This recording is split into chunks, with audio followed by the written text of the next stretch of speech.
Bonjour, tous les chemins nous mènent aujourd'hui à Budos, à 42 km au sud-est de Bordeaux. Nous sommes dans le vignoble de Grave, sur les bords du Ciron.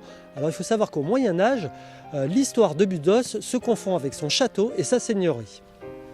Alors Budos, un château du XIVe siècle au milieu des vignes, donc qui est un édifice très intéressant, donc qui demande à être encore étudié, restauré. Alors voilà, je suis avec Jean-Luc Haribé qui est historien et là je le coupe un peu dans la visite, on fait une petite visite du château là derrière nous. Quand on le voit, on se dit il a des allures quand même de château, de militaire, mais il n'avait pas de rôle stratégique à proprement dit. Hein.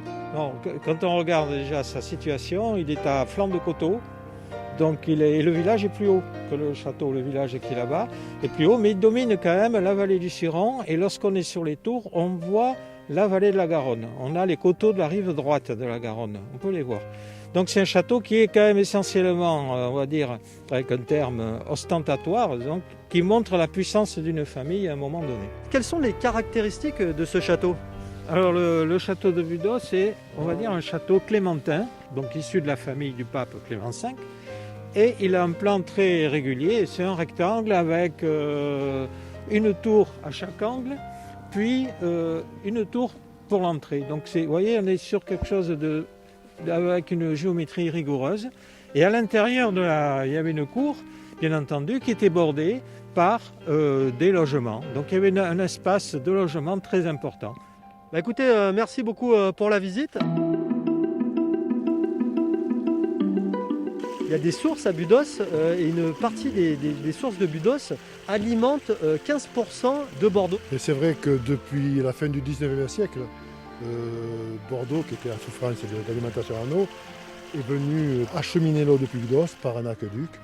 Cet aqueduc qui fait 41 km, il part de Budos et il arrive en banlieue bordelaise, à Villeneuve-d'Ornon. Alors là, on voit Jean-Claude qui récupère de l'eau, c'est parce qu'il y avait un droit de puisage. Alors ça remonte à très longtemps, puisqu'il y avait des meuniers qui exploitaient la source. Voilà, et quand la ville de Bordeaux s'est, on va dire, accaparée un petit peu les sources, ils n'avaient pas prévu de restituer ce droit aux habitants. Les municipalités de l'époque ont dû se battre pour rétablir ce droit et faire construire ce lavoir pour pouvoir permettre aux habitants de s'alimenter en eau comme ils le faisaient avant. Donc là, régulièrement, donc chaque année, les habitants arrivent là, comme Jean-Claude là, avec leur tracteur. Ils ont droit à un certain volume d'eau. Et les habitants ont une clé délivrée par la mairie. Et selon les besoins, ils viennent s'alimenter. Bon alors justement, Jean-Claude, là, il vient de terminer de remplir sa cuve. Qu'est-ce que vous allez faire de toute cette eau ? Il y a combien de litres là-dedans ? 1000 litres. Alors ça sert à quoi là, cette eau là ? Là, pour la volaille maintenant, et puis quand on a besoin pour laver le tracteur ou comme ça. Bon, bah écoutez, merci beaucoup. Je suis avec Nicolas Marie, qui est membre de l'association Animal et Bien-être. Alors là, on est entouré d'une dizaine de chiens avec des enfants. Alors c'est quelle race de chiens là ?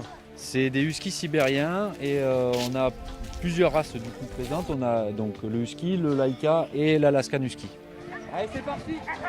Allez, ça roule. Oh là. Ah, ils sont impatients là.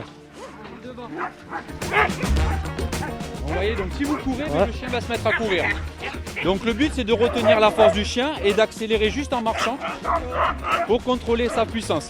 Est-ce que ces chiens ils sont éduqués d'une manière spéciale pour pouvoir faire comme ça de l'attelage ? Ouais, ils sont éduqués d'une façon particulière puisqu'on va insister sur leur envie d'aller devant. C'est des animaux qui sont assez coopératifs, hein, on l'a vu quand même, ils sont beaucoup dans l'échange, ils débordent d'énergie. Est-ce que pour les enfants justement ça permet de développer des facultés qu'ils ne pourraient pas avoir sans ce contact avec les animaux ? Mais leur enthousiasme est communicatif en fait. Moi j'ai l'habitude de dire que ceux qui ont caressé un husky, ils en reviennent changés. Donc c'est vrai que oui, ils vous emmènent. Leur mouvement vous amène à faire des choses, à oser des choses. Lunavi qui tire fort Mathias, hein. Qu'est-ce que tu ressens là ? Bah un peu de tout parce que ça me fait un peu mal mais il est sympa donc je l'adore. Bon finalement avec Marianne on les a laissés filer, hein. Ça allait trop vite pour nous et puis moi je suis pas équipé. Hein. Donc merci de nous avoir suivis, j'espère que vous avez passé une bonne journée, on se dit à bientôt sur un prochain Tous les chemins, bye bye.